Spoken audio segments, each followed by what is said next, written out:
welcome back. Today is episode 6 of the O-Grain Organic Grain Production and Marketing class.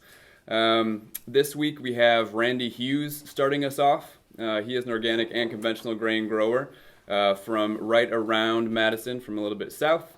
And I'll do a brief introduction for Randy and then give him the floor.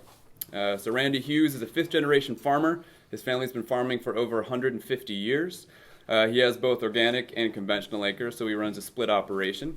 He does corn, food and feed grade, hay, soybeans, canning crops, small grains. He has complex rotations and diversified business.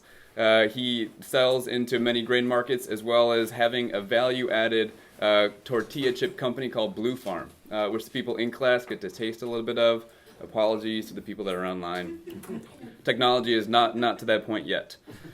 So he has canning veggies, sells them to Seneca, grain to DeLong and other buyers, and then he has his blue corn tortilla chips, were primarily in the upper Midwest. So he's going to talk about his operation generally today. He has a lot of great pictures from his operation, and he's going to talk primarily about best practices in running a split operation. So without further ado, Randy Hughes. Yep. Well, thank you for the good introduction, Andrew. Appreciate that. I'll just get started right in. You wanted me to pretty much concentrate, I think, on the split and parallel production that we do and what it takes to be a conventional farmer in addition to being an organic farmer. This is a picture of our shop right here. This is, we run about 5,000 acres, and so we have a fair bit of equipment, and we've been, as Anders mentioned, farming for over 150 years. And we've had several different crops that we've used over the years to try to add to the bottom line. One of the things that we've done is to try to do all specialty stuff. Back in the 80s, when things were really tough, the one thing I didn't want to do was to be this guy. And when I say this guy, it's this little frog right down there in the middle, and it's a guy that just blends into everyone else. And in an effort to try to add something to our bottom line, we were looking at doing several different things at that time, and one of the things we landed on were identity preserved corns. You can see the different colors here. There's the white and the yellow and the blue. We were growing different types of yellow corn, white cob yellow, high lysine corn, all sorts of things, just to try to add a few bucks to the bottom line. Then we went into the white corn, and that was used primarily for the chip industry in the Beloit, Janesville area. But the biggest use for white corn in the United States actually is dog food, and the reason is because when you grind it up and mix it with the meat, it absorbs the color of the meat, as opposed to if you had the yellow corn, it would look kind of ugly. Then the other thing we went into, obviously, is the blue corn. The first year I grew an organic crop was in 1991, and we had no market, actually, so we started, took it one step further and went in and we're growing it by the semi-load by that time and made up some of our own little product here, a blue corn tortilla chip, and I've got some with us here to share with everybody so you can have a little snack as you're watching us.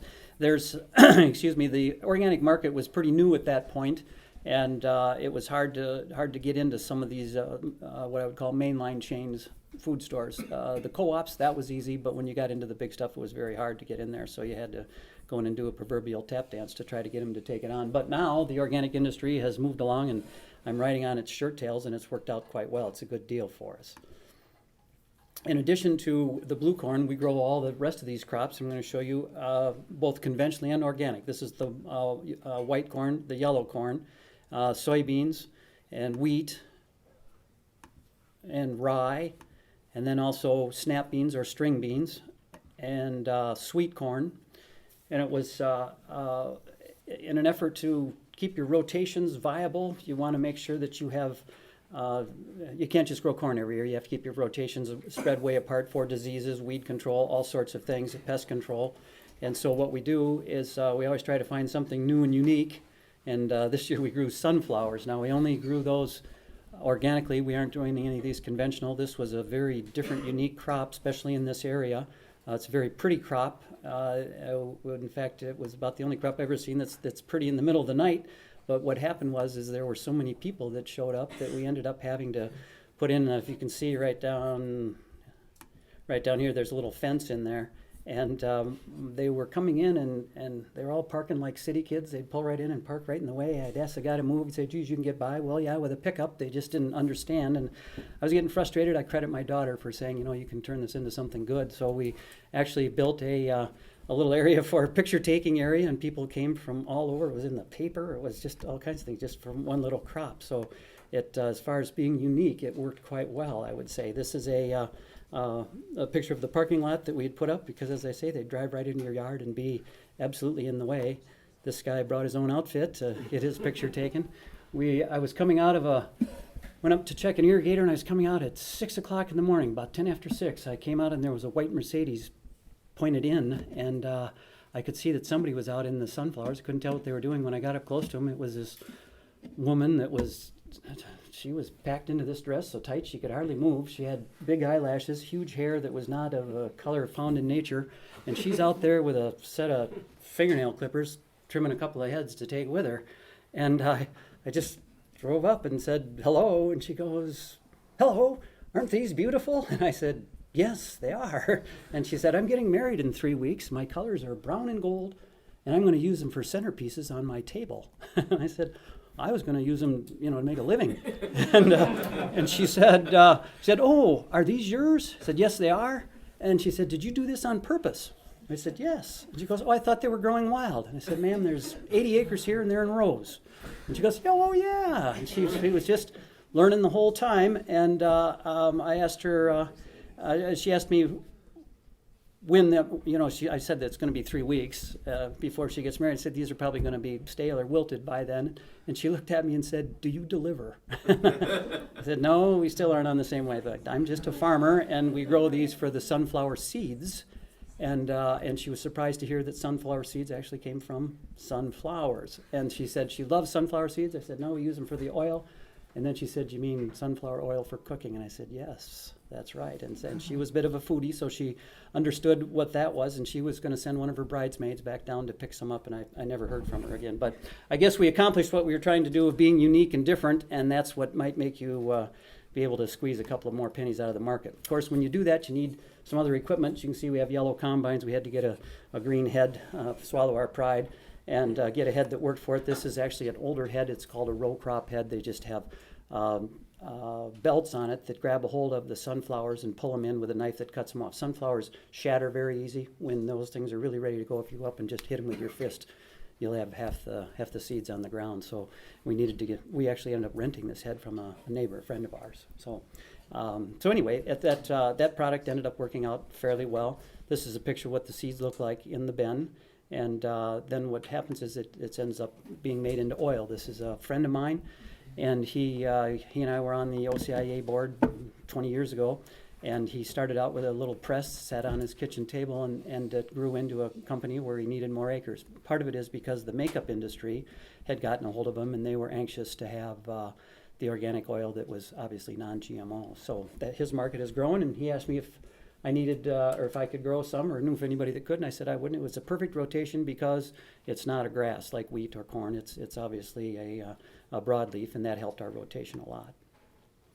When you start getting into parallel production, everybody knows the difference between parallel and split production. Parallel is when both of the crops are the same. So if you had white corn organic and conventional, that would be parallel. Split would be if you're growing corn and then maybe hay. One's organic and one's not. So I'm parallel, which means they look at you even harder because the chance of commingle is a lot bigger. This is just a sign that we have on all of our fields. This particular group here, the Drift Watch, you can just look them up on the internet, and you can tell them where your fields are, and they will do a good job of marking them, and they also will get the word out to crop sprayers and those sorts of things, because those are the concerns that you always have, is that somebody's going to accidentally spray one of your fields. Because we are both conventional and organic, we've told all of our sprayers where they are, and we've never had a problem with that. They've always been way out ahead of it, and it's worked out really, really well. But some people, if you were the only guy in your area and you didn't let them know, that could be a big concern. So that would be one of the tough parts of transitioning, is to make sure that your neighbors know what's going on. And these guys actually don't scare me as much as these guys. Corn pollen, that's the one that will really cost you money, will cost me money. This is if you're growing corn. Obviously, if you have an organic field and you get pollen drift from a GMO field, it will take your corn from $10 corn down to $3 corn, just as a matter of one little test. So it can be a real factor. So what you need, obviously, is isolation. This farm is, you can see this field, that one are all run by different producers. This is the one that we run, this 70-acre parcel in there that's in the middle. And then this is a different producer, this is a different producer, and this guy over here is a producer of seed corn, and he grows a lot of GMOs. So this field here just was not going to work as organics. On top of the fact that you have corn everywhere near you, when you have that many producers, it's hard to go and talk to them. Sometimes I've paid them not to grow corn, paid them to grow non-GMO corn, maybe just get in sync with their rotation so that I'm growing corn in the years that they're growing beans.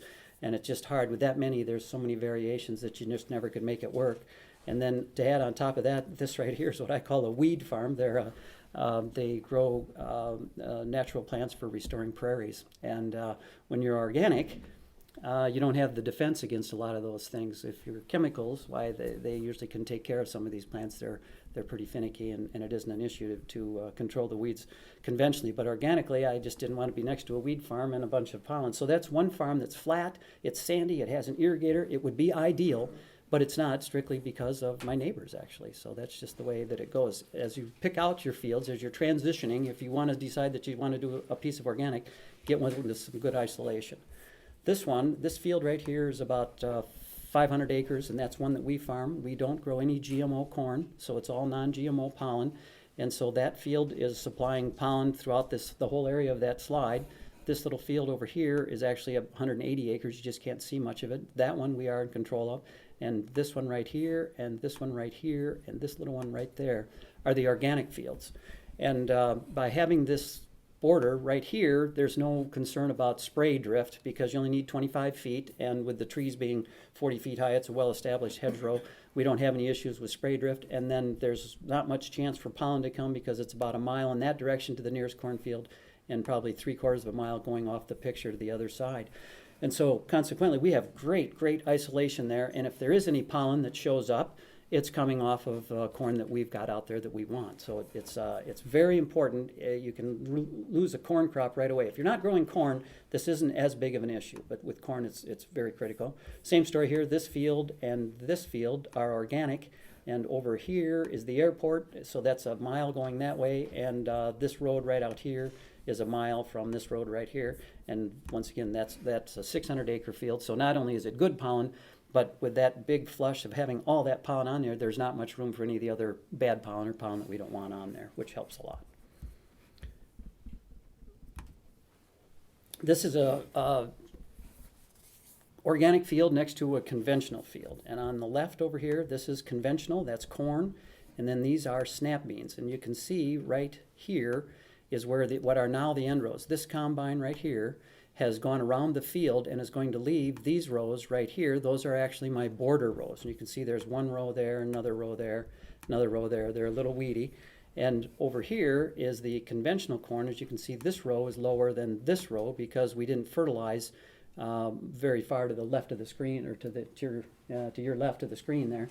We didn't fertilize any of that, so that's why the corn rows get lower and lower and lower as we go. This right here is a laneway that goes out to our irrigators. Well, what you need between conventional and organic is 25 feet, excuse me, in order to pass certification. So the first year that I was farming, organic farming, I planted my corn right out to here, and I just thought, if I'm going to sacrifice some rows, I may as well sacrifice this corn, which will probably do okay anyway. So we didn't spray anything for 25 feet into the cornfield, and I thought I'd be right, and then I could harvest everything, all this stuff along in here. That would all be harvestable organics, which is the higher value.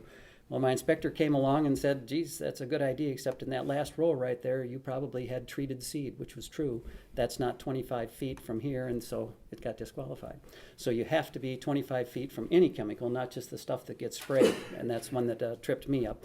So then these rows, the ones right here, those are all sacrificed. We don't harvest those. You can see this field it's all opened up. When you open up a field, you always take your end rows first. Well, not them. They leave it, and then I take a picture of it, and that's what I have to show my inspector to show that we did not harvest those.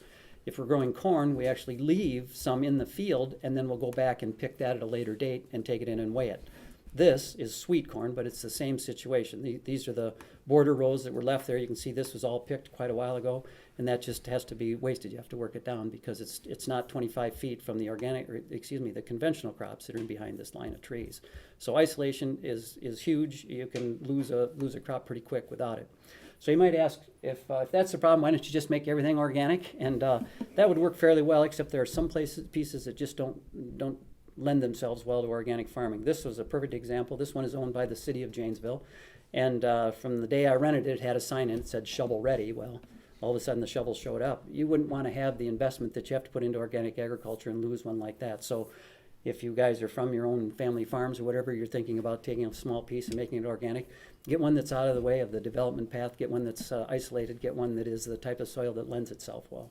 For me, what works well for us in our area is the lighter, sandier soil, because it's so critical that the timeliness of the cultivating and the rotary hoe and those sorts of things is just hugely critical. And if you have a situation where it rains a lot and you don't get in there, you'll lose the crop to weeds. Weeds can be a real issue, and on that heavier ground where you can't get in, it can really hold you up.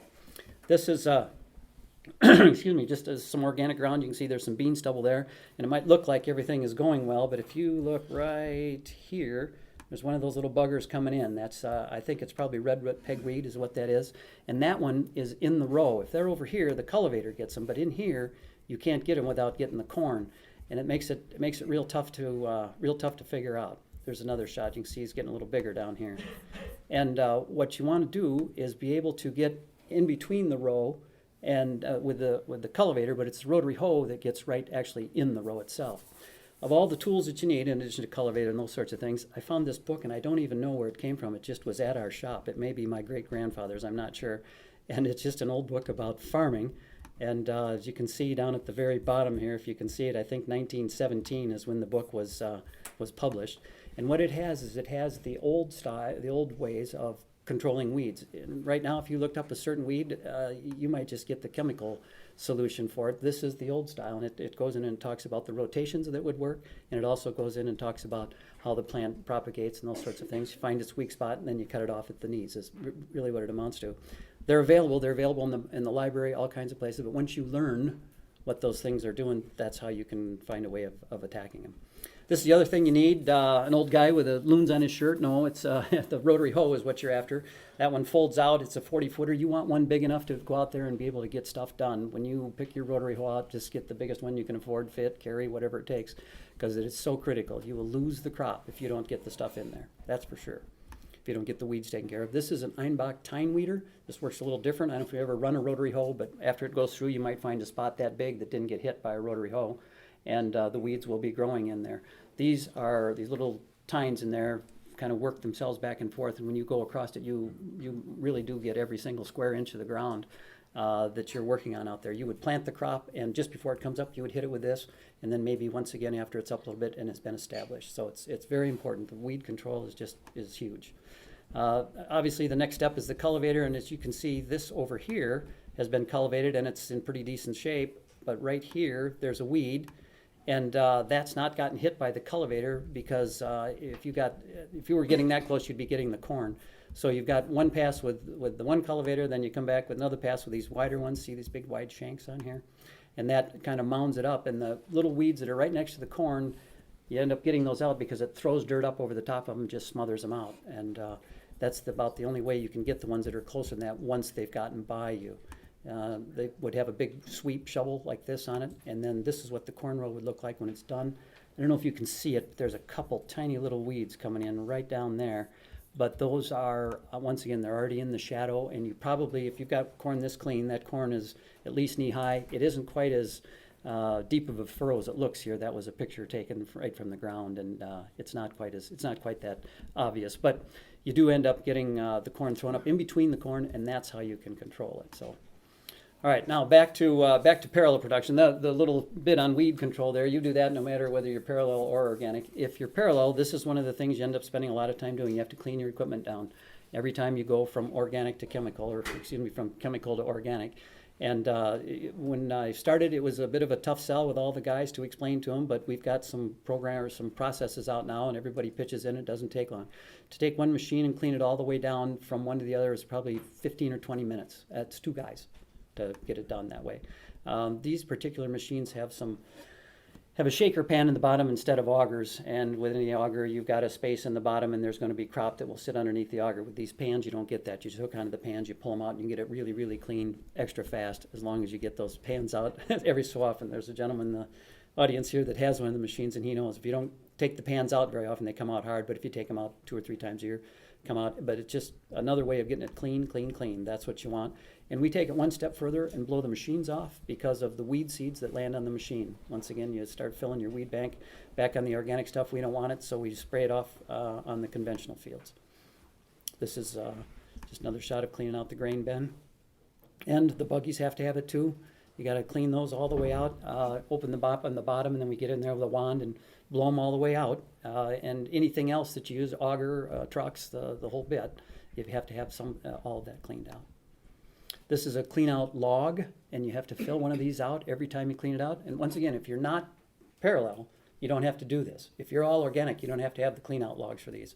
It's only if some custom operator comes in or something like that, and you have to put on there who did it and when it was, and it's best to just stay with this.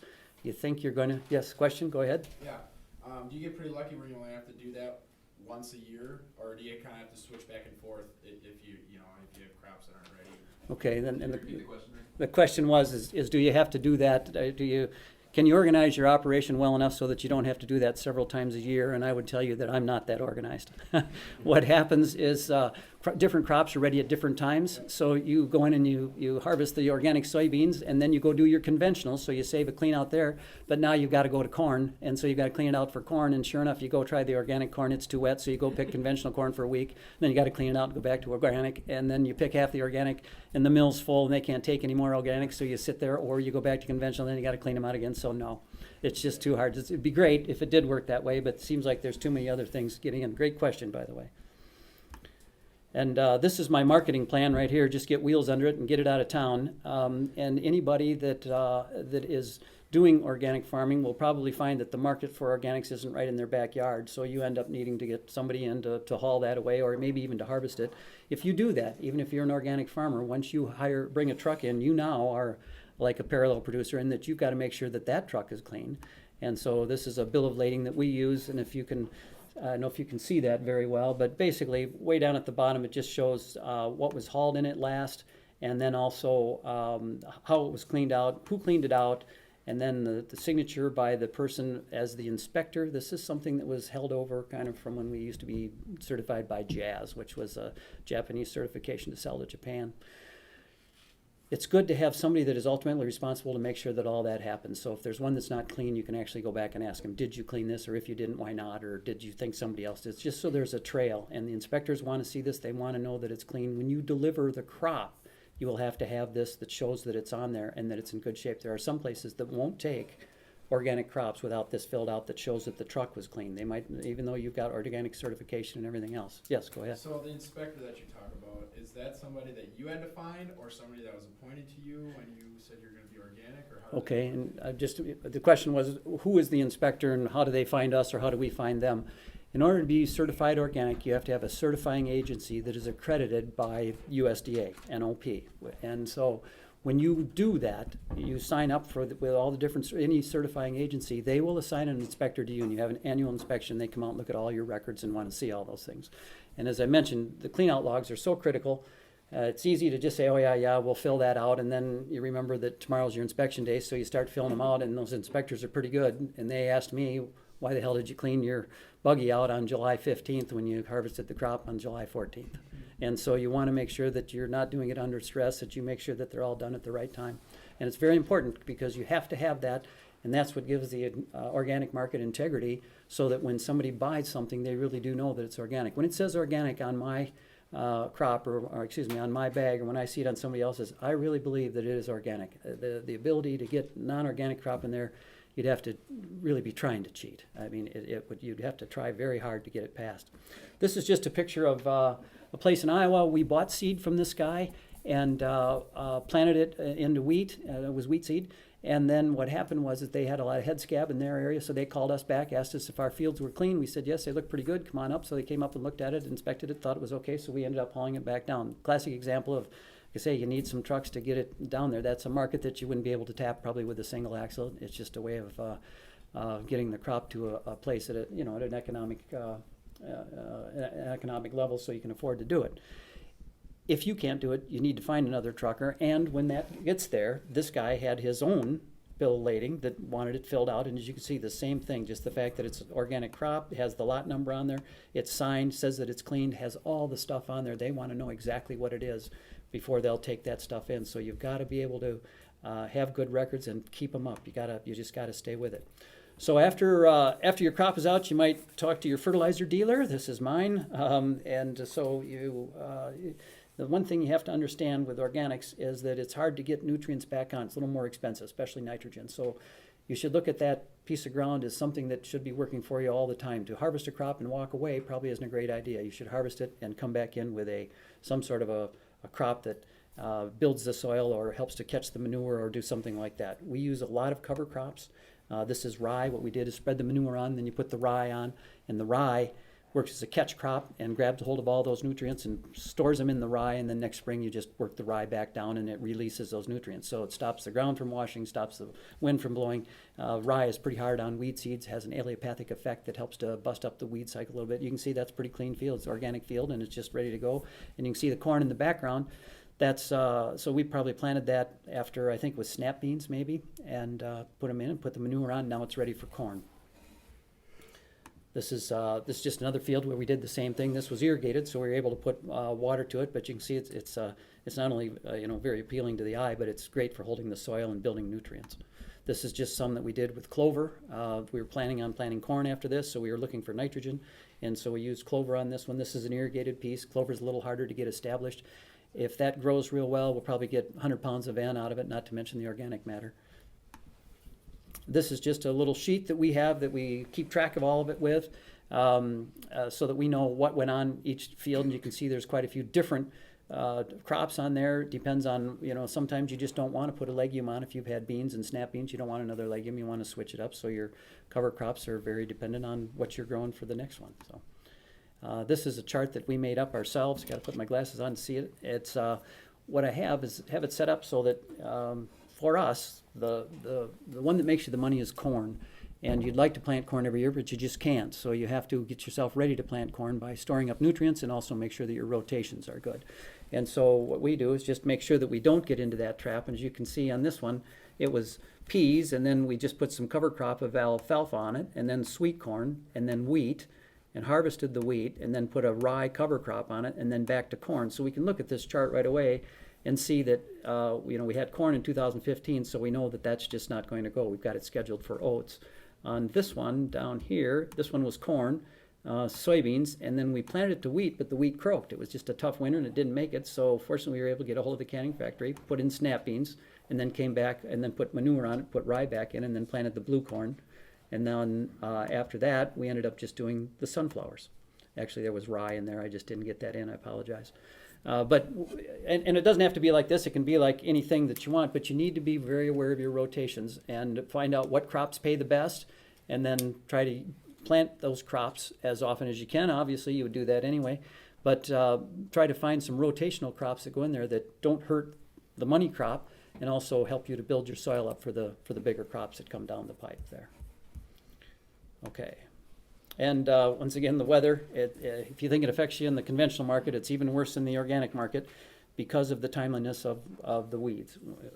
We plant all of our organics on the lighter ground, and it works well because we can get in there and we can get it done. The other thing is that lighter ground doesn't do much in the yield department anyway, so why not plant a crop that is a lot higher yielding? So if you're only going to get 100 bushel, let's get $10 for it instead of 3 or 3 1/4, and it's worked out extremely well for that. Some of the things that you might need if you're going to be in the organic business, this is a moldboard plow, and a lot of people don't have them anymore. I had to go a long ways to try to find them. We bought it new. It was $60,000 for a goddamn plow. I couldn't believe it.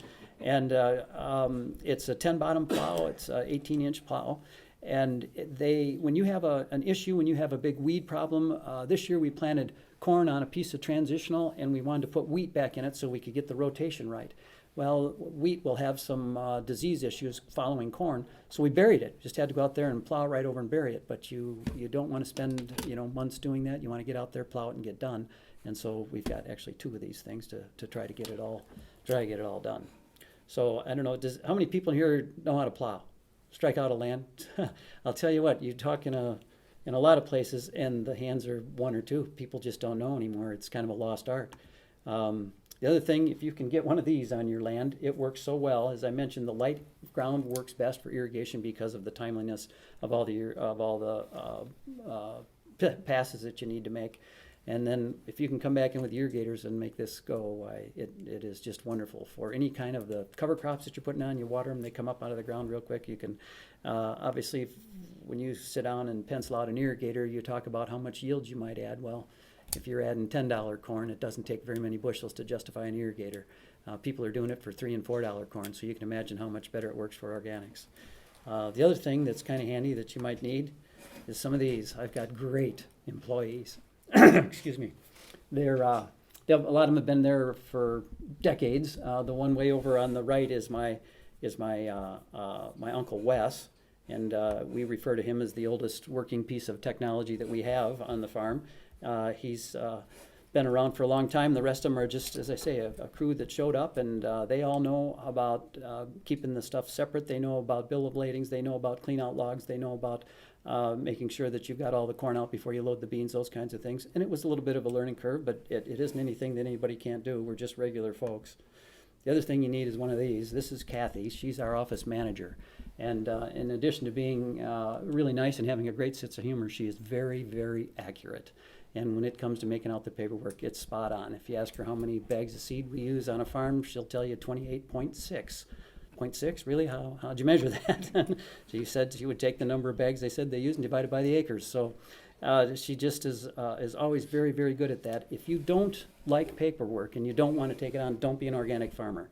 If you don't have somebody that will do it for you, you need to do it yourself, but you've got to do it. You've got to do it. It's part of it, and without it, you'll just have a disaster because you'll go through all the work and you'll get decertified because you can't explain it or prove it, and that would be a disaster. Nobody wants that. So the other thing that we have around are a couple of old farmers, and they were organic to begin with, and as I mentioned, they know how to run a plow, and they're somebody that is more receptive to some of the ideas like plowing, like rotary hoeing 3 or 4 times instead of 1. They just aren't some of the new breed that comes in and just wants to spray everything and move on.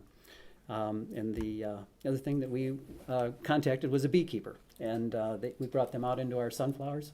He's a wonderful man. He's a Polish guy from Chicago, and his English was horrible. My Polish was worse, and I'm not sure if he ever did understand how much we appreciated him come. He kept thanking us, so I'm thinking that he didn't understand how important it was. So anyway, I went through those awful fast on purpose, leaving plenty of time for questions. So at this point, I'd be happy to open up for questions. Also, I've got some of our delicious chips for you all to have a little snack on here, and it'll keep you awake. So if there's anybody that has any questions or input, why, just let me know. Yes? How often do you test your irrigation water, or you have to? I'm assuming you have to. Good question. Now, it was, how often do you test the irrigation water? Now, are you talking about testing it for what?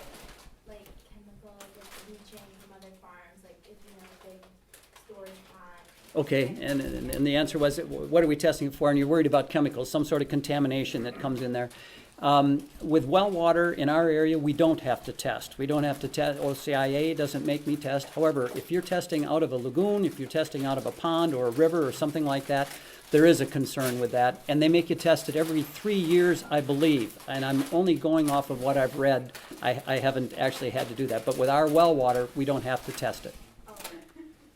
It comes up pretty clean in Rock County, so we're good that way.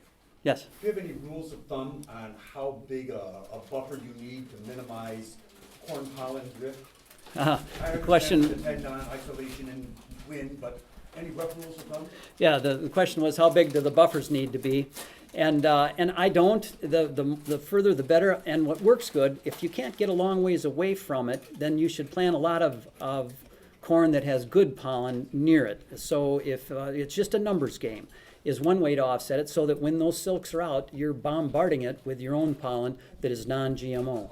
The other thing is to find out the days to flower for the other person, so the other person that's planting, so that you plant a variety that misses that one way or another. That's a bit of a guessing game, and that can be a tough one. But, geez, it'll go miles. It effectively goes a half a mile. If you have trees and stuff, that helps, but it just takes so little, and it will ruin a load. We have a farm right next to one of our farms. That farm came up for rent and was 240 acres, and the guy was really asking $40 an acre too much. And so that would be $9,000 or so to rent that farm, and it was just money that I didn't know if I wanted to spend. Well, it was right next to an organic farm of ours. $9,000, that's 2 loads. And so we rented that farm, paid more for it. We bought the isolation, is what it amounted to. And we'll grow our own corn there, and we probably will transition that into organics. But if you do the numbers to it, you can see how important it is to get the isolation. So more is better. You need to be probably, the seed companies will tell you a half a mile, and they're trying to have a pure product. There isn't anybody that pulls theirs out of the bag and tests it and rejects a load, though. And that can happen to you. They'll probe your load, and they find one in there, and you're done. And that's it. It goes from organic to conventional with one little litmus test. Do you plant late to avoid pollen? Yeah. Into mid-May or late May or not? Either plant late or plant long corn, or plant long corn if they're planting short at the same time, just something that gets it out of whack. We've been doing this with the blue and the yellow and the white corn for years, and the idea is to just make sure that you aren't pollinating at the same time they are. So, yeah. Yes, You're based out of Janesville, right? yes. Do you have any internships or kind of summer workers that you need? Okay, and the question was, am I in Janesville and do I take any interns? And the answer is yes. Yes. We don't exactly have an intern program, but we're always looking for some help. And if somebody wanted to come down, we would try to make something like that work. We've had people in the past that have come up and worked with us in the organic industry. And believe me, I don't know it all, but I can give you one sliver of it. Yes. So if it was your choice, would you be all organic, or are you parallel because of your neighbors who are conventional and you have, your fields that are close? The question is, if I had my choice, would I be all parallel or am I organic just because of my neighbors? And the answer is yes, I would rather be all organic. As I mentioned, there's just some pieces that didn't fit the puzzle. When we started way back when, I didn't know if organic would work or what kind of operation we were going to have with it, and I wasn't willing to give up my day job to become an organic farmer. And right now, it would be hard. We'd have to give up a lot of land in order to do that. And I guess I'm not ready to quit doing that. Someone else will be farming that conventionally.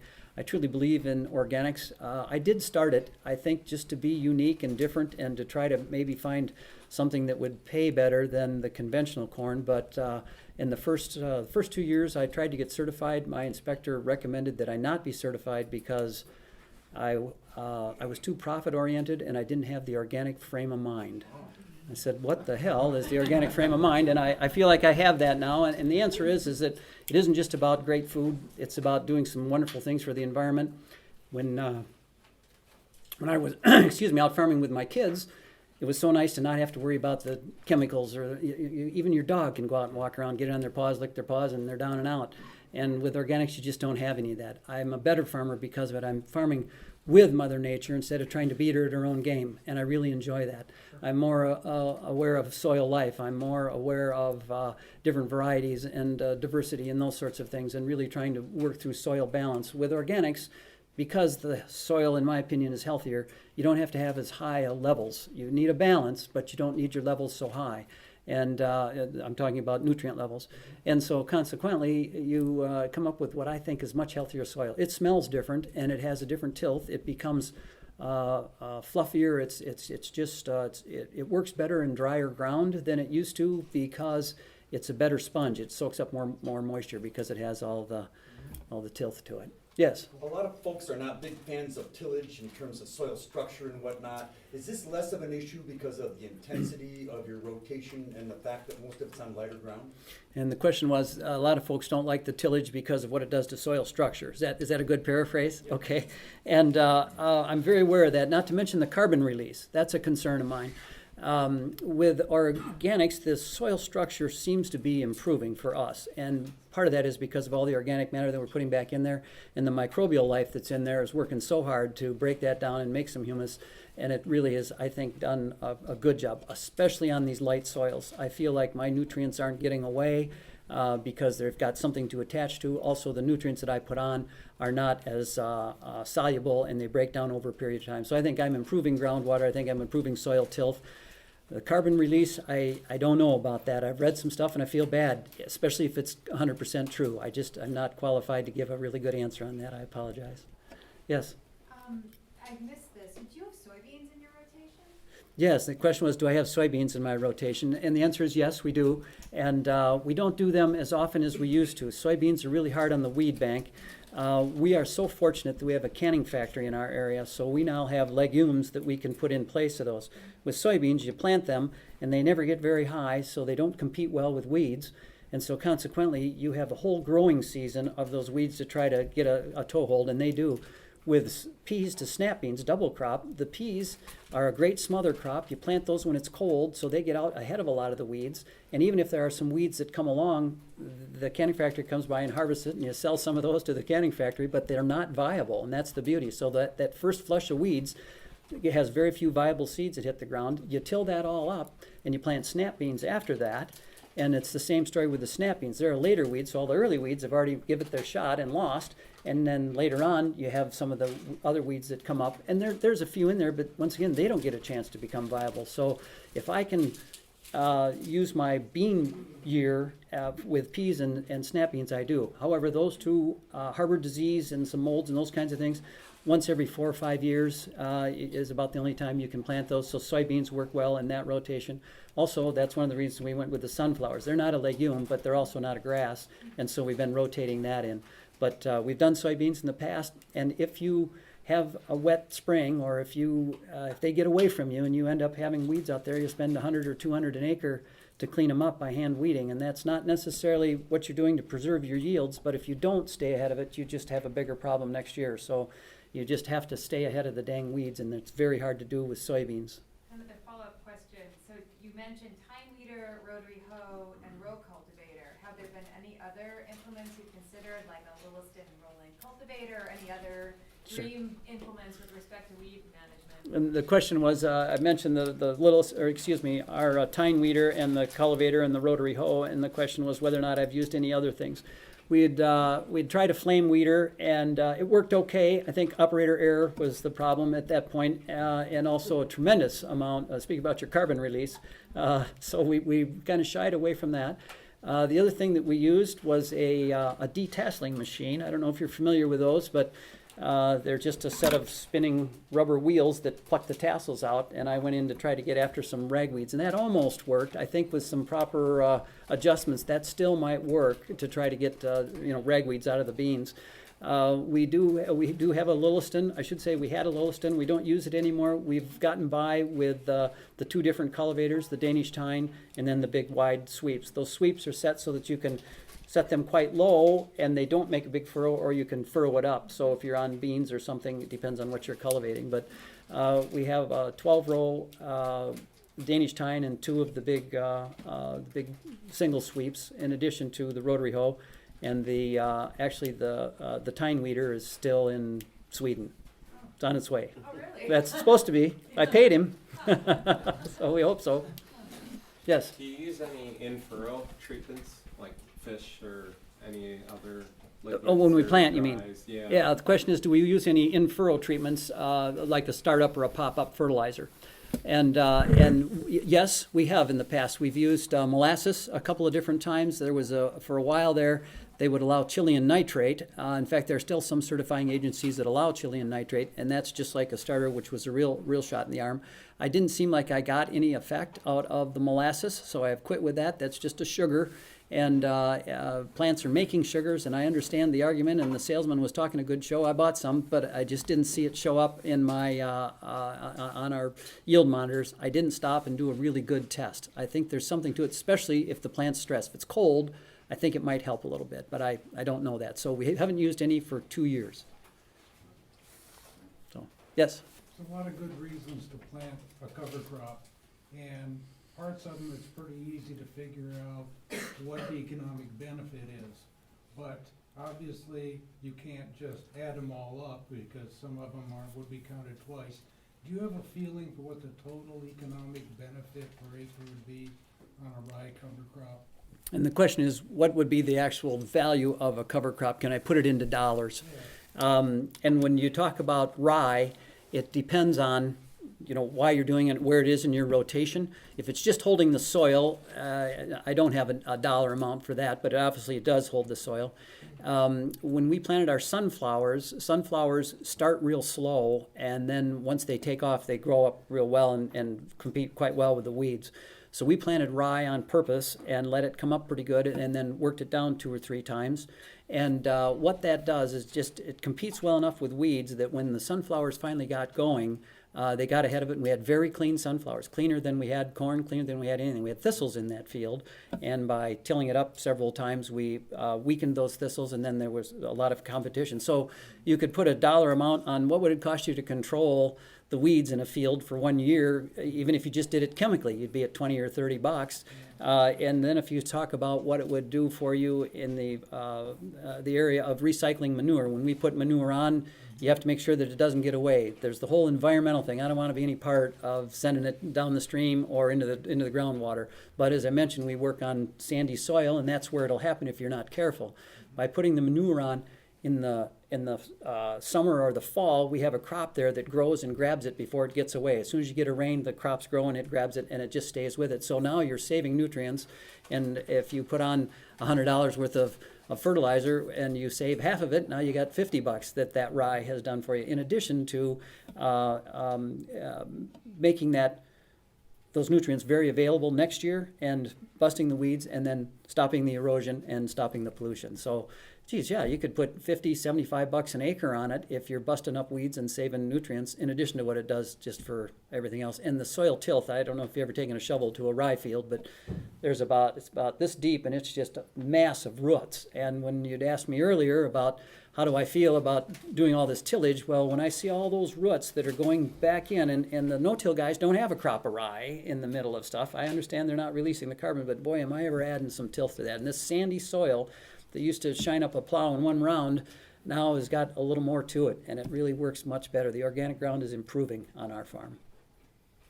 I've got a question about, there's concerns about reduced yield, so yield drag in organic production. So the first question is, do you experience a yield drag? And even if you do experience a yield drag, are you still making more dollars per acre than you would in conventional? Okay, and the question was, is there a yield drag, and is it enough to offset the cost? Or is there enough income to offset the yield drag? And I would say that the yield drag answer would be no. On any given year, I think I can compete with the conventional market, or the conventional agronomics. What I can't do is grow corn year after year after year. So on a 10-year stretch, those guys could grow more corn than I can. Yes, they can. But if I get my corn properly fertilized and a good cover crop and those sorts of things, I can compete with it very nicely. We've got a farm that we just bought, and it had soybeans. I think it had snap beans and then soybeans on it last year. And we planted corn in there, and we did 190 bushel. And we just used chicken manures, the only actual input that we put on there. Now, it could be argued that there was some nutrients left over. The soil test said it was okay.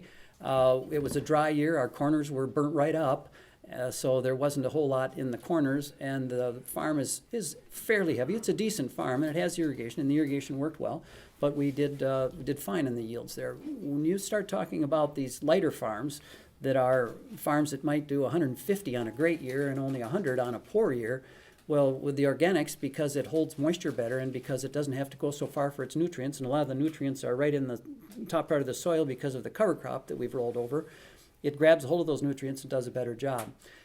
Weeds can get you, so you hear about the yield drag. If the weed monster gets a hold of you and you don't get him that year, yep, you lose. It isn't, and you just can't fix that once they get away from you. Not economically, anyway.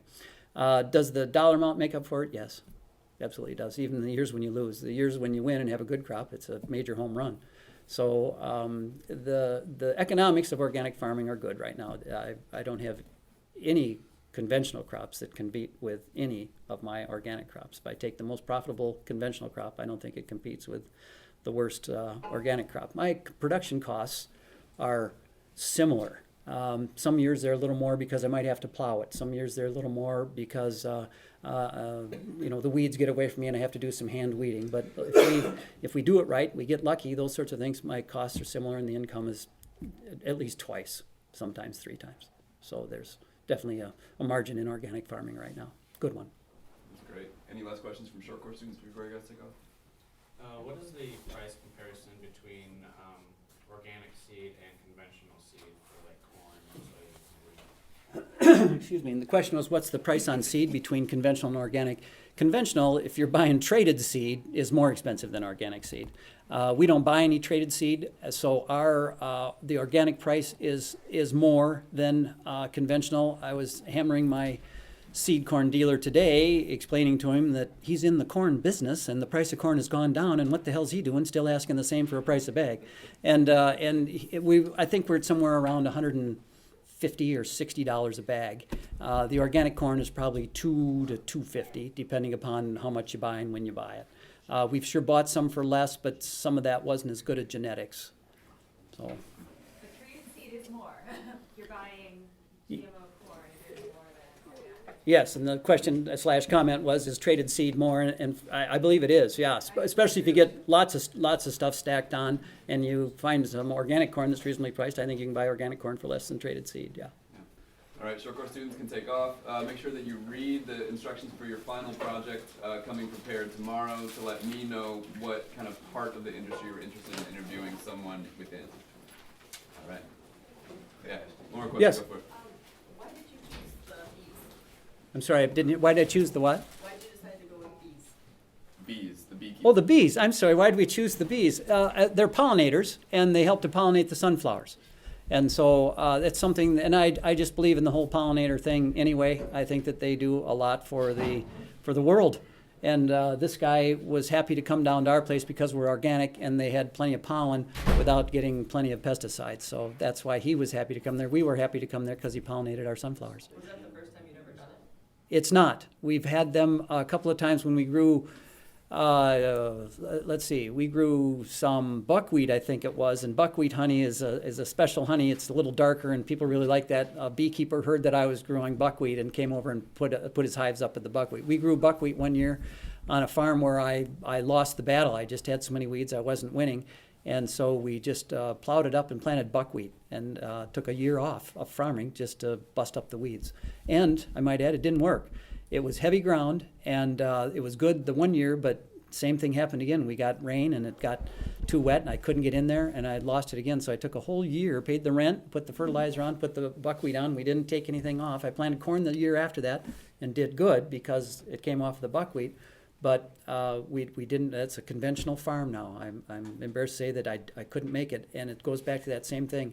If you can't get in there to get ahead of the weeds, you're going to lose. This was low ground. It was tiled ground. And when the creek rose, wasn't happening. So yes, that answer your question? Okay. All right, and I'd like to take some from online. We got a few here. Thank you for your patience, folks that have been waiting in line online. We have some good questions from within the classroom. So we'll now take your questions. First one is, if you have a serious weed problem in an organic field, do you ever rotate it back to conventional for a while to get rid of the weeds and then transition back to organic again, or do you just leave it organic and deal with it that way? I guess we accidentally just answered that question. That's the only one where I've thrown in the towel on. I have never, other than that one, never gone and given one up due to weeds. I'm a little smarter now in that I don't seek the heavier farms for that reason. Anything that's low or those sorts of things, I just don't do that for my cropping operation. If you were growing mint or you were doing something else, it just depends on what you're doing. But for me to go in there and try and make that work with a corn, wheat, soybean, or corn, wheat, legume rotation just isn't feasible for me. So, but no, you don't get to flip-flop. You can't just go in there and nuke them and then come back and explain to your instructor that you needed a little help. It doesn't work that way. Andrews had asked me what are the advantages of being in parallel production, and I was going to say none. I suppose the only one there is would be that if you really lost one organically, you still have a chance to do something with it in the conventional market. Mm-hmm. Good answer. Next one's from Leonard. Is there any way or need to fertigate an organic crop? Yes, you can fertigate the same way that you do in the conventional market. You just can't use the same materials. I had a question earlier, do we use any kind of supplements as a starter? We put molasses through the irrigator once, and once again, didn't see the benefit from that. We tried fish meal, and we think maybe there was a little on that, just some nitrogen that we put on some corn that we just didn't get enough on there. We had it scheduled, we had alfalfa planted down there, and that was going to be our nitrogen source. And when we got out there, the stand just wasn't that good, so I plowed it up, and we tried to make it go anyway. It was late in the season, and it looked like it was starving on nitrogen. We did some tissue tests, and it was, so we put some on there, and we feel like it did help. But it's expensive. It's hard to do. You're a whole lot better off to grow your own nitrogen than you are to try to put it on. But yes, you can do it. It's a good fix, and it squirts in there just like anything else, only it's way stickier. All right, next question is, how efficient is your weed control after you rotary hoe, tine weed, and row cultivate? Do you have to pay workers to walk your fields? No, not on a competing crop. I call a competing crop pretty much anything except soybeans. So the sunflowers were really clean this year. The corn is clean. We have a member in our audience out here. As you drove by our field out there in Evansville, it didn't look weedy. There's some in there. There's some escapes and those kinds of things, but a lot of people commented on how clean it was. We didn't have to walk those at all, and we had a little issue rotary hoeing, so I think it could have been even cleaner yet had we not had a couple of issues. And then we don't have the tine weeder yet. I hope that'll make it even one step further, but the answer is no, absolutely not. You can get them clean with those things, and a good rotation, and paying attention to your weed bank, cover crops, all kinds of things like that. So you mentioned using pre-emergent weeding. So do you do tine weeding pre-emergent? So maybe you can just run through what machinery you use or what implement you use and when, kind of throughout the first month. All right. Well, right after we plant, we try to rotary hoe, or soon we'll try to tine weed every 24 hours until we're doing more damage to that crop than we're doing good. How many times we actually accomplish that? Not so many, because there's rain, there's breakdowns, there's all kinds of things. So it probably happens every couple of days. Remember, you plant organics a little later, so it's warm. So it doesn't take a week and a half for it to come up. It takes, 4 days if it's warm out and you have moisture. So if I get out there 2 or 3 times before it comes up, that's pretty good. I hope to be, just before it comes through, I like to have the field completely worked, either rotary hoed or now tine weeded. And then as soon as it's up, if we don't have much of a weed problem, we let the corn get established, and we might rotary hoe it one more time. We always plant the corn thicker. If we want an ending population of 25,000, we might plant it at 30 because of cultivator blight and rotary hoe blight. It's just going to take some out. That's one of the issues we've had with our canning crops. The canning factory wants a certain population because that affects their ear size, and their ear size affects their ability to get it in the can. They have what they call a can yield. We have what we call a per ton yield. We're after tons, they're after full cans, and they can't do it with small ears. So if they let me plant at 30,000 and I have a year where they all grow, they have a bunch of small ears, and it doesn't do any good. They can't get them in there. Their cutters don't work right, and they have to readjust just for that. So what happens is you end up having to try to plant your crops so that you have enough extra population out there so that you can make these runs. When you're rotary hoeing, you think, my God, I'm doing more harm than good. But if you get out and count them, it's really not so bad. We've got a little rule of thumb. We have a 40-foot rotary hoe, and in an acre there's 43,560 square feet. So if every foot is about a tenth of an acre, or a thousandth of an acre, so if you go out and count 3 dead corn stalks that you pulled out, that's 2,000 in an acre. Well, if you planted 30,000 and you really want to be at 25, that's exactly why you're out there. And it looks like a lot. You think every foot of row you see 2 seeds in 40 feet. You get to the end, you think, I'm murdering them out here, but you're not. You're not. That's why it's out there. So to try to answer the question, right after we plant it, we hit it with something once or twice before it even comes up, and then once right after it comes up, and then we would cultivate with the Danish tine, and this is corn, and then when we're all done, we go through with the big sweep cultivator and throw it all together. We usually only hit it with the big cultivator once, and that's when it's about knee high. So we've already hit it 3 or 4 times before it's knee high. You had a question? Yeah, on any of your passes, do you do any side dressing or anything like that with your cultivator? And the question was, with any of our passes, do we do any side dressing? And the answer is no, only because I haven't found something that I feel is really beneficial yet.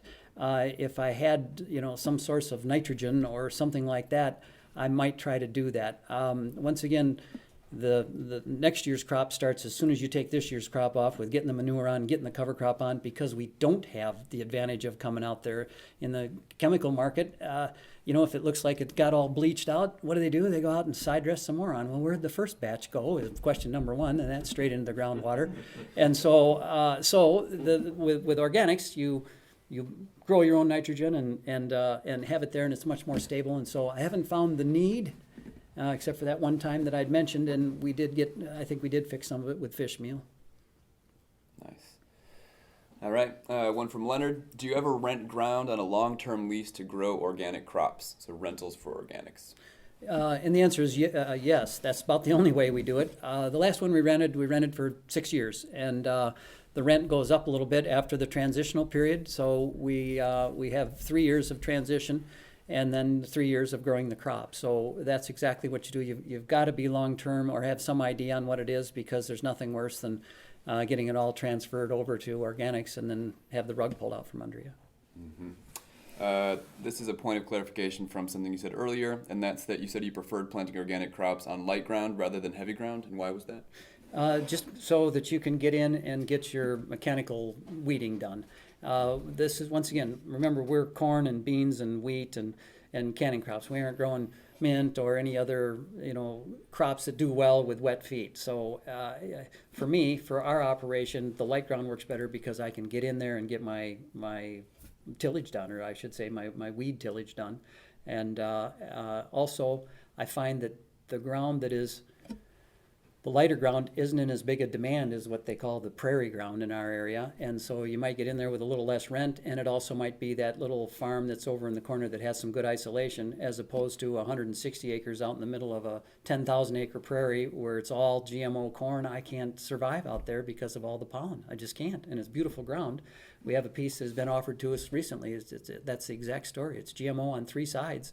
And here's this beautiful 80 of some of the nicest stuff in the world, really. It's got 2 feet of black dirt, 3 feet of red dirt, and a bunch of gravel under that. So it holds the moisture, but it doesn't swamp. It's just beautiful, beautiful stuff.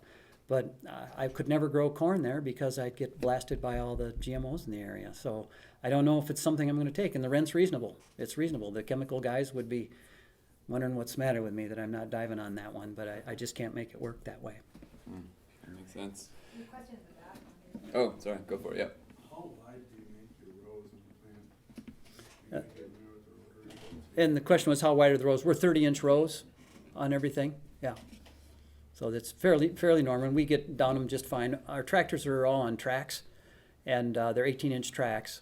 So there isn't much issue with with duals or anything like that going on. But the only issue we've had with the tracks is when you're planting beans and you cultivate them, the bean leaves actually get in between the wheel and the track, and it will pull them out. And so you come to the end and your wheels are green with all kinds of stuff on them. So, good question. Was there another one over here? Do you do any weed management for your winter wheat? The question is, do we do any weed management for our winter wheat? And the answer is no, not much, and don't need to. It's amazing how well wheat competes. We plant it a little thicker than we maybe might otherwise. And now that we have the tine weeder, we might, because the tine weeder will do that. And you go out in the springtime when the weed's up, and you get those little buggers that are just coming. You might tear up a little wheat, but so I don't yet, but that's one of the things that the super duper salesman told me we could do. So My other question was, it sounds like you do alfalfa as an annual winter cover crop? yes, the question was, do we use alfalfa as an annual winter cover crop? And usually it's red clover. Alfalfa, yes, too. Alfalfa will give you more, but not as quick. So if you're going to leave it in there for 2 or 3 years, you get more nitrogen out of alfalfa. The most nitrogen for the buck for the short period of time that I do is usually one of the red clovers, either mammoth or just regular red clover. And you don't like hairy vetch? I do. I got a good hairy vetch story. The question was, do I like hairy vetch? Yeah, I love it. We had some hairy vetch in our winter rye, and enough that it became a bit of a problem, and so we went and had it cleaned, and then we were trying to sell the rye, and we talked to a fellow, and I said, we had some vetch in it, but we got the vetch all cleaned out, and it's really nice and clean. He goes, oh no, you cleaned the vetch out? I said, yes, he wanted it for part of his cover crop. And then he ended up buying what I was ready to throw away. In other words, all my clean out, which was mostly vetch. And my son, I got to credit him with this. I think he got, I don't know, it was $5,000 or something for a load of what I thought was weed seeds. The vetch works great, and it can be an issue for a weed next year, but you can cover that as long as you know it's coming. You can cover that. There's a market for it, and it is a nitrogen builder enhancer. And it competes very well with weeds and with rye. It's a hard growing crop, and so I think Mark, you mentioned that you have done that before too, and that's one of our next steps is vetch to be in the rotation. We haven't done it yet on purpose, but we did do it by mistake, and it worked great because it was some in our rye seed, and the rye yielded like a son of a bitch too. I don't know. We won both ways, and then sold the weeds for $5,000 and got more rye. So that's why I like vetch. Yeah. So would you rather buy your cover crops, or do you think they work well in your rotation, to produce them yourself, or what's your take on that? And do you have your own seed cleaning equipment too then for the covers? And okay, and then the question is do we save our own seed for cover crops, or do we buy it outside? To me, it's a weed question, not a dollar question. So if there's any chance that there's weeds in it, I would much rather spend the $2, $3, $4, $10, $20 an acre because I can't weed it for that. So I usually buy certified seed. We have kept some of our rye because we took it up and had it cleaned, and when I inspected it myself, it looked real clean. Also, we had some that was mediocre germ and wasn't going to make it for seed. We kept it and just put it on at 1.5 times the rate, and turns out they all grew. So it was plenty strong enough. But I usually buy unless I am very confident in mine. I would never use mine if there's a question that it's out there, and if there's some nasty weed in it, I don't even trust them to get it out. I just don't do it. Okay, a couple more online. Next one is: do you pay tractor operators by the hour, flat rate, or acre? Excuse me. It's all by the hour. We have a crew that works with us, and they're, as I say, they're wonderful. They've been with us for years. I don't mind sharing our employee rate is somewhere around maybe 12 to 18 an hour, plus several benefits. So it just depends how long they've been there, what they've been doing, those sorts of things. And we have quite a few people that stop by. It seems like we're paying enough, I guess you'd say, because we've had a lot of people that would like to come and work there. We try to make it a nice place to work. We have nice tractors. They aren't all wore out. They have good cabs. They have GPS. They have air conditioning. They have all those kinds of things. So that helps a lot too. If you have good equipment, you can get better people to come and drive. A lot of these guys are the same people that operate in the fall too. So. Okay. In fact, they all are the same people. So. Next question is about your acre breakdown. So how much do you have organic? How much do you have conventional? 5,000 total, and there is, I believe, somewhere around 12 or 1,300 certified, and another 420 or 430 that's in transition. Okay, great. A few more down here. What do you do prior to planting? Chisel plow, disc? I apologize if you covered this earlier. Yeah. Depends on the crop, obviously. So if we were to have harvested corn, and if the corn came out late and we don't have time for a cover crop, it's a good time to try to sneak manure in there and just chisel plow it down. If it's any other crop that comes off early, such as sweet corn or wheat or any of the canning crops, we would always work it down once right after they harvest it, and hopefully any weed seeds that are there will germinate because it's still warming up and there's still enough moisture. Then we would put manure on, and then we would wait for that manure somehow just, you know how weeds just grow right behind the manure spreader. It seems like they take off. And so we would put the manure on and work it one more time. It's great if you get a rain then, and it makes all those weed seeds grow. So we're annihilating several weeds, and then we would go back in and plant our cover crop. So we do deep till after corn and sometimes after the canning crops because those guys harvest when they have to harvest. That's the bad news. And sometimes it's wet out there and they pack it down, so you got to get in there and rip it up. Okay. Do you do any foliar feeding? We have, that was touched on earlier, through the irrigator. We've tried molasses and also some fish emulsion. Like I say, the molasses is way stickier and the fish smells way worse. You know right away where they've been when they come back from the fishing mission. So. Most of your tillage comments have focused on corn. Could you comment on tillage practices and equipment you use on small grains? The grains are usually almost all of our small grains are overwintering grains. So it's usually winter wheat or winter rye. We are doing some oats this year, but for the winter wheat or rye, that usually comes in after one of the shorter crops, like the canning crops. Sometimes it comes in after soybeans, but usually one of the other crops. So if we didn't have a problem out there that the canning factory created, we might just disc it. So if we had, say sweet corn and it wasn't muddy when they did it, we would just disc that sweet corn stubble in. Well, it's still green because while it's green, it'll break down faster. And we would disc that in, and once again, wait for a flush of weeds. And then if we were needing manure there, we would put some manure on. You have to be careful about putting manure on before you put on wheat, because as I mentioned, we planted a little thicker. And if you get it real thick and then get a lot of nitrogen on it, you got a flat mess and the weeds all come up and it's all wet, and that's trouble. So being careful not to over fertilize, we would, after we take off that sweet corn crop, we would disc it down and then wait for the weed flush and hit it again, and then maybe work it one more time. We bought a big disc, 50-foot disc, and it lays it out real nice. You have to be careful about ridging and doing those sorts of things. There's probably, after you disc it 2 or 3 times, there would be enough trash missing, or you'd have the trash busted up enough that you can go in with a soil finisher after that. When we come out of small grains, that's a perfect time to put our manure on in a big way. So usually we don't take any straw off. We have a few times, but usually we don't do that. And what we would do then is just work that straw back down, maybe even mow it, and then put our manure on. And then usually when you put the manure on and after wheat, that ground's pretty hard. So sometimes we chisel it up and then put a cover crop. Sometimes it's rye right after the wheat, but that's all right. We're just going to plow it up anyway. If we're going to corn and we have plenty of time and it's warm out, we would put some sort of a legume in there, work it down, put it in. Maybe with the tine weeder. We have a floater, and I think I can just blow that alfalfa seed on and take the tine weeder and work it in. We'll see. We've done that with alfalfa, and it gets to be in rows, meaning you buried it, because it's hard to just get shallow enough with a soil finisher without putting it in too deep. That's not good. Yes? How much manure do you put on? The question is, how much manure do we put on?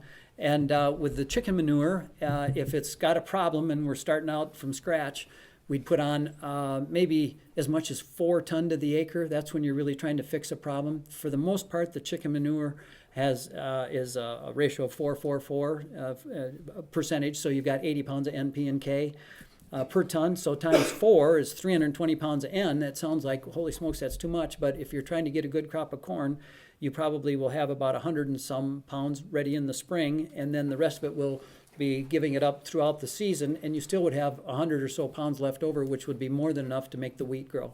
And that's the exact program that we used, that I was just speaking of, where we planted some corn and then picked it early and then plowed it so that we didn't have any disease problems, and then we would just go in and plant it right on, or put the wheat in right on top of that.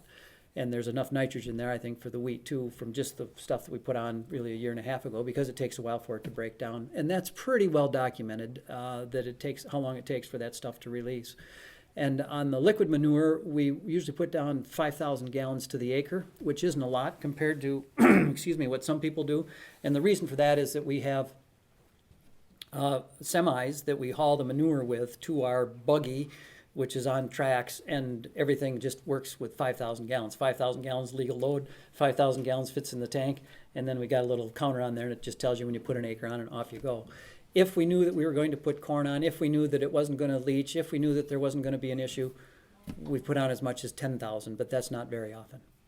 With the composted chicken product, we figure 50% is available during a given season. So putting that fall cover crop and trying to capture that, and it's kind of investment in the following season too. Yes, it is. Yep, that's exactly right. Question over here. Yeah, I noticed most of your cover crops, except for the rye and vetch, have been kind of singular. Have you looked at any of the multiple 15-wave blends Yep. and all that fun stuff? And the question was if I looked at different types of cover crops that included more than one species. And yes, we have. We put some legumes with the rye a couple of times, and I think the rye croaked it. It's got that allelopathic thing going on, and the I think it was clover. It didn't come through too well. I haven't done any of the tillage radishes or those sorts of things, and the only reason is because most of the time my cover crops, the thing I'm trying to do, the hard thing for me to bring to my farm is nitrogen. And the cover crops are probably the best way to do it. So when I think cover crop, I think either its job is to either produce nitrogen or to save the nitrogen that I put on with manure. So that's why I tend to go with the cereal crops. They're so easy to grow. They're voracious. They get out there and get after it. That winter rye grows no matter what happens. That stuff grows. And so when I put manure on, I'm protecting that investment, adding a tremendous amount of organic matter to it. Things like the tillage radishes work great. I know they do, but they don't add much nitrogen, and they till the hell out of it in a couple little holes here and there. Me and Mr. Chiselplow, till up the whole thing if I've got a concern with that. So I feel like I have better uses than some of those for what I'm doing. Some of the vegetable guys, some of the people that aren't really trying to do nitrogen, some of the people that have different types of soil that really needs to be massaged or adding more organic matter to it or those kinds of things. But for the corn, bean, wheat rotation, essentially that I have, when my cover crops show up, they need to be busy producing something that next crop can use. And with the ground being a little lighter, I don't have a tilth problem. It's plenty fluffy and soft out there. That just isn't an issue for me. So no, I haven't done that much. That was a long answer, wasn't it? I'm sorry. I got a question about, so you have a diversity of markets that you go into, and I'm curious how those markets dictate how you grow. So food versus feed grade.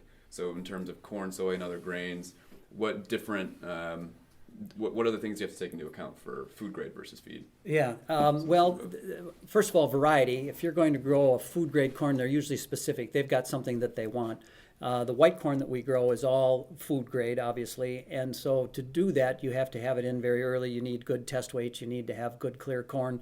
You have to pick it so that you aren't busting it all up and those sorts of things, or you lose the premium. You just absolutely have to have that. That's true, conventional or organic. Our blue corn is that way too. Blue corn is pretty wimpy, and when you make a tortilla chip out of corn, what they do is there's two kinds. There's the dry grind and then the wet grind. And what we do is a wet grind. And so they take the corn and they'll cook it for a certain period of time.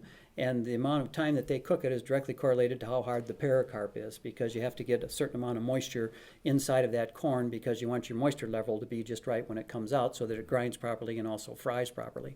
Well, if you have corn that has a nick in the top of it, then what happens is that particular corn kernel sucks moisture in really fast. So this kernel is sopping wet while the other ones are just at the right moisture. Well, when you take that and make it into the masa, this little dough that gets flattened out on a big cookie sheet, and there's like cookie cutters that come along and cut it before it goes into the oil, the amount of moisture in the chip is directly correlated to the amount of oil that will end up in the chip, because when it hits the fat, you see that big hissing going on, and that's the water boiling out of it. And so the oil goes in where the water was, and so if you have one that's really wet, it's going to be really oily.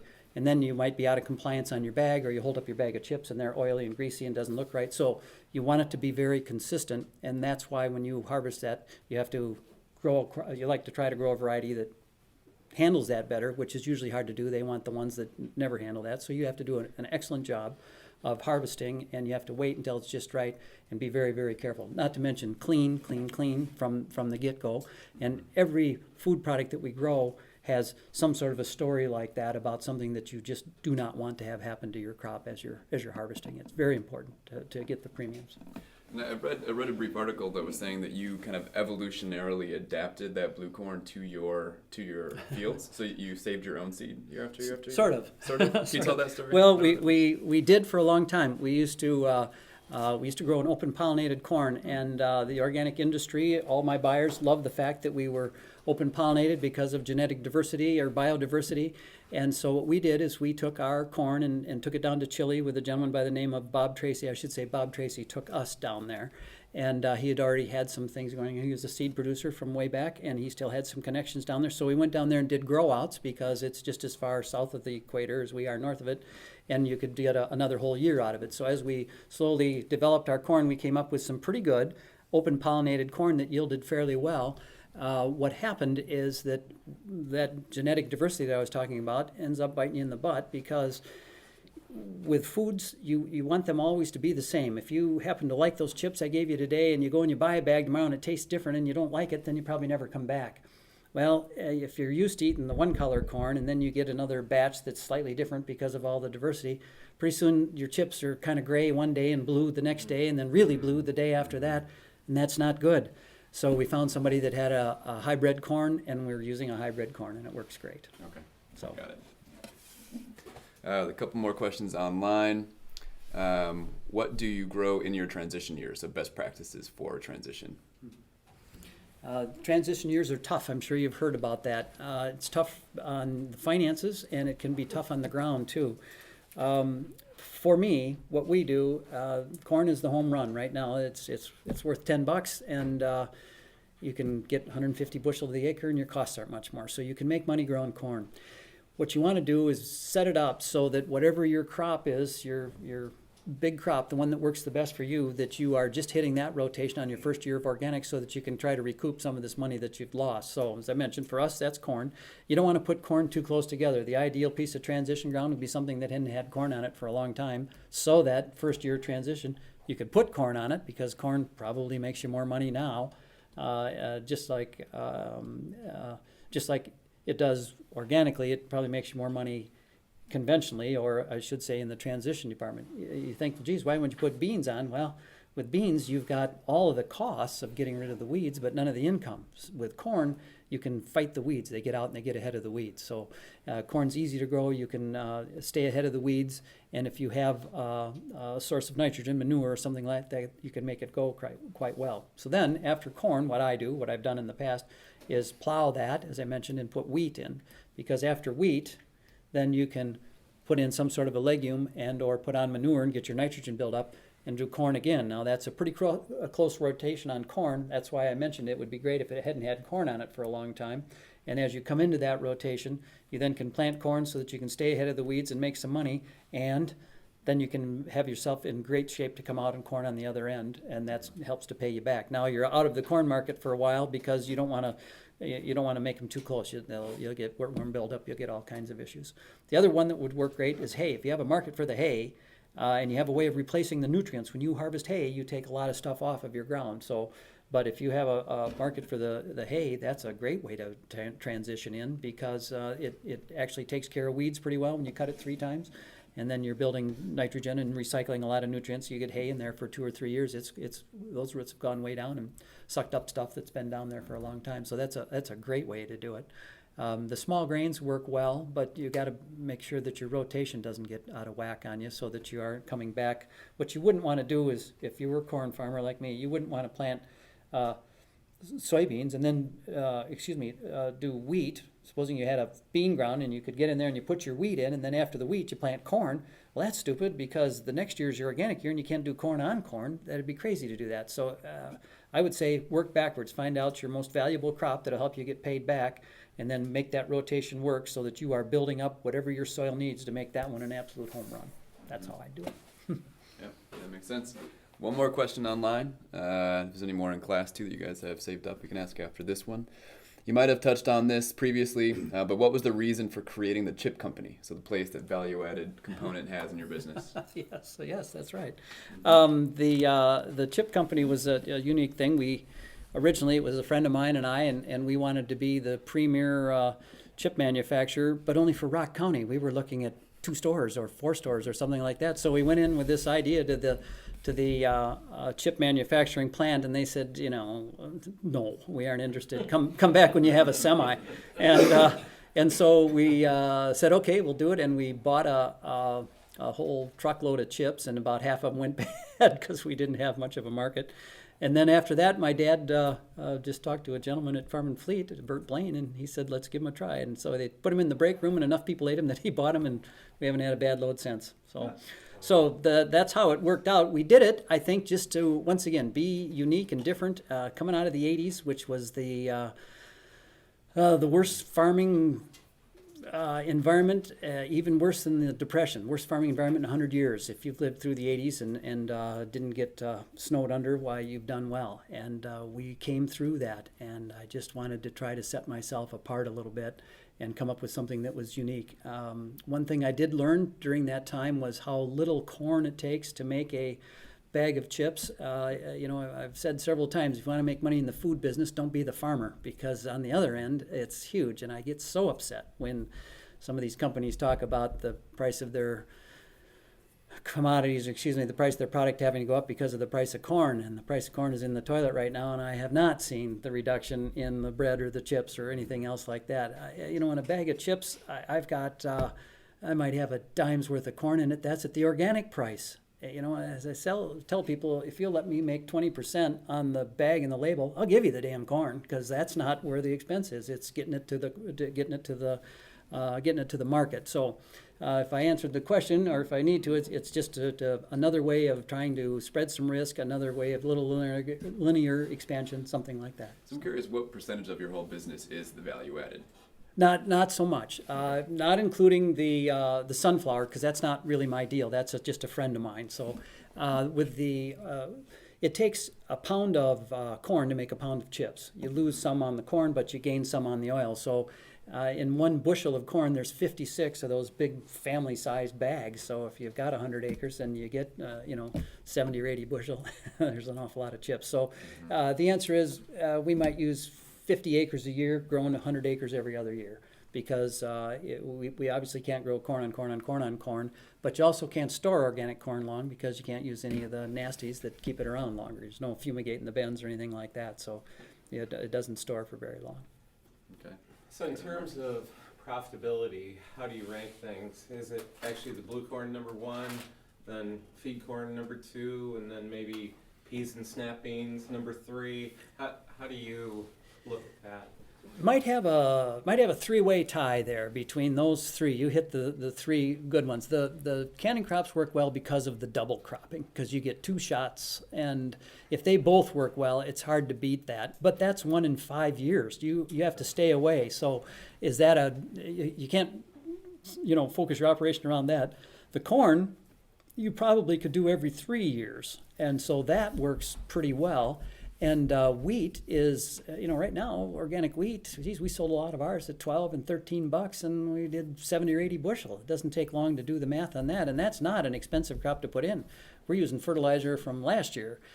So when you put those together, the whole package becomes a nice package. It's only when you have to do something like soybeans and they get really weedy and you've got hundreds of acres, of cost. I think that probably once in a while we had some oats. They got weedy and went down one year. Our crop failures in organics have been very minimal, bearing in mind that it's all grown on our light ground. It's not on the great ground, it's on the light ground. So when it gets real dry, yeah, it hurts, you bet it does, but still the price is there and you can survive on some of these poor yields on that light ground. We've had some 50 bushel corn on this sandy ground, and just across the fence, the irrigated ground did 200. So it's light ground. But once again, 50 bushel at $10 is a whole lot easier to swallow than 50 bushel at 3 or 4 or even 5. Do you think the pumpkins will make it into the top 3? I don't know where I would go with them. If I had a market for pumpkins, or if you could pick them with a combine, I might. But I don't know. I don't know what the heck I'd do with that many pumpkins. But they are a good rotation, that's for sure. I think they're not good for keeping the weeds down. I think you got some major weed issues out there. I'd probably risk it with soybeans before pumpkins. I don't know. I'll tell you what I was really happy with were the sunflowers. However, sunflowers are better suited to dry land. Now, it's interesting, as I talked to a lot of the sunflower growers out west, they all told me that they're a great scavenger crop. They don't take much moisture. They don't need, they grow well, or they compete well, all those sorts of things. And so we grew them on some slightly better ground than I think they're used to, and we had a very moist spring. It was plenty of moisture in our area. So they got off and took off and went great, and I thought, they're probably going to get sick. There's going to be an issue. There's a reason that I'm the only guy in Rock County growing sunflowers.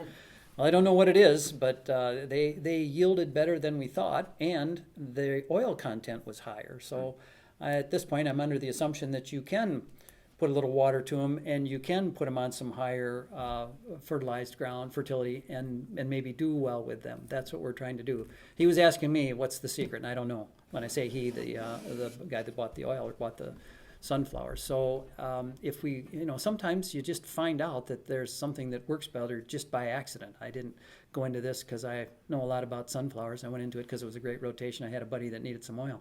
That was about the 2 reasons. The numbers worked. They worked fine with his projection. He figured we'd get 1,500 pounds a acre, and we got 16.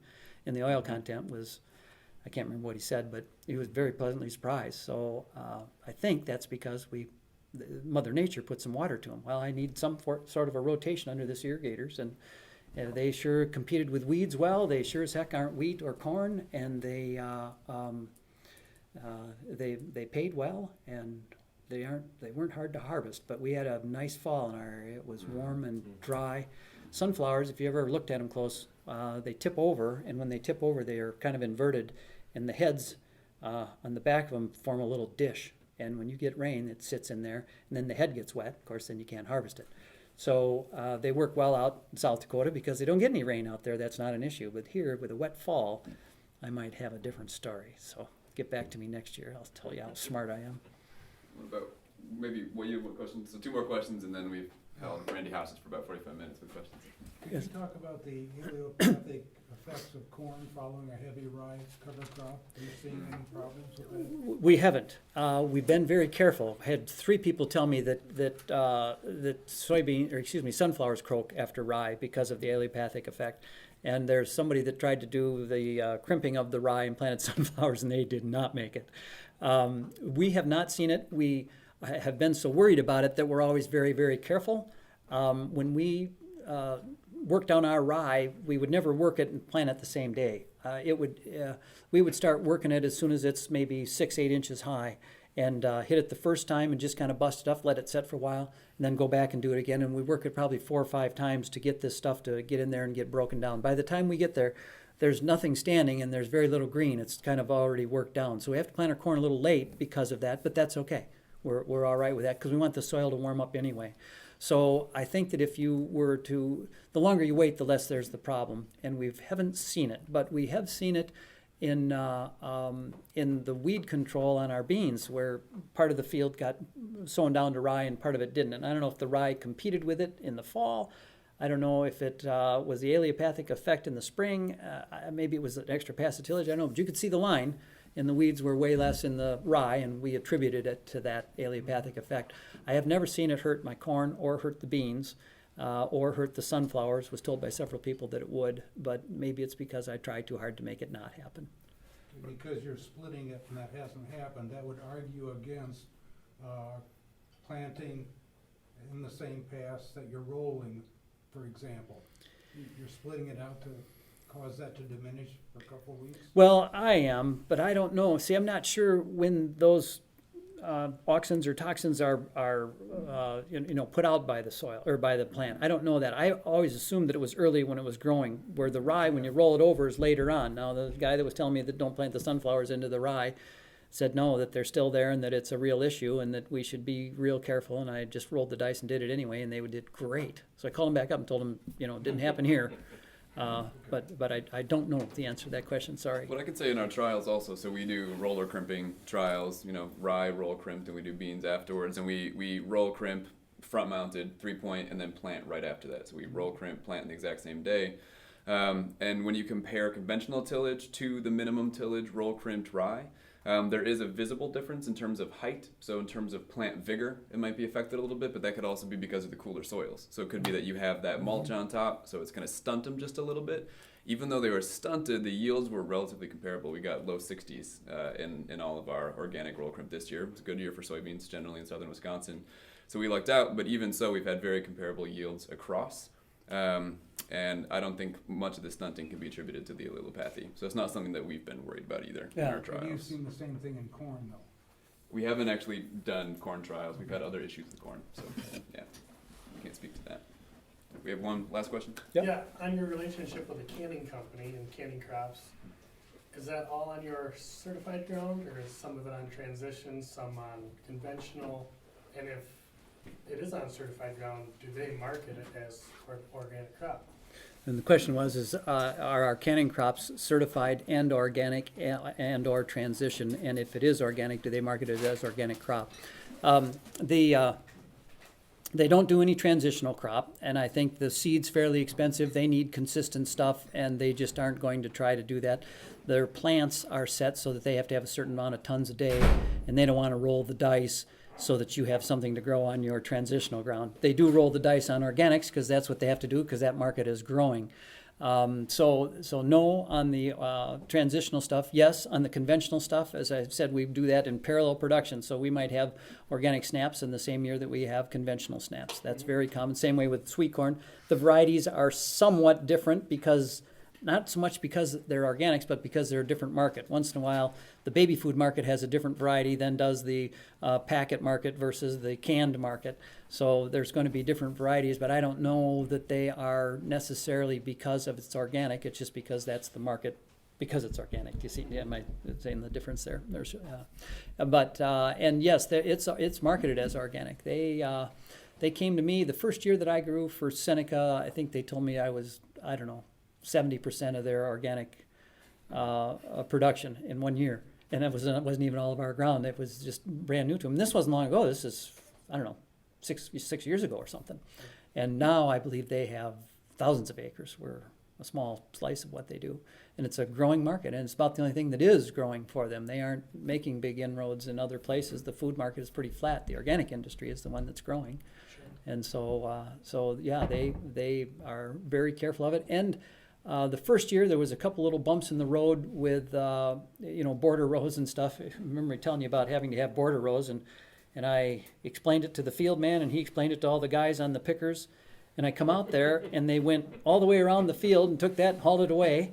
And then the next 6 rows are still sitting there. I said, what the hell? The border rows, they just didn't get it. And I said, well, that stuff that's on the way to the plant is not, no, that's not going to make it.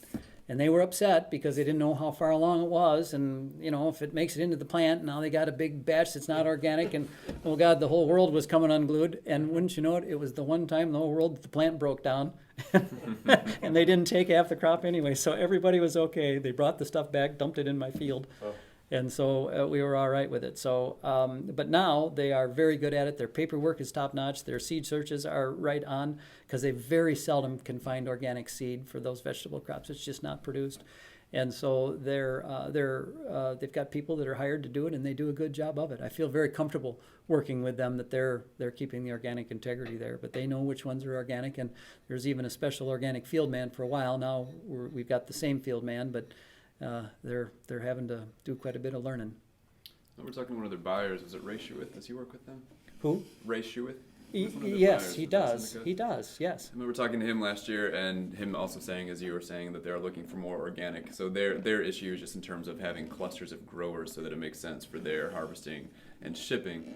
But he said that if you are an organic producer that's interested in putting canning vegetables into your rotation, to give him or give Seneca a call. Oh, yeah. And they can see if it makes sense for them to have you in their area as well. Oh yes, and they're good to work with. They've always, they're good with Panion. They're good with support. They know their varieties real well, and they'll help you. Agronomically, they know how to do stuff. So it's a great rotation. It has worked out really well for me.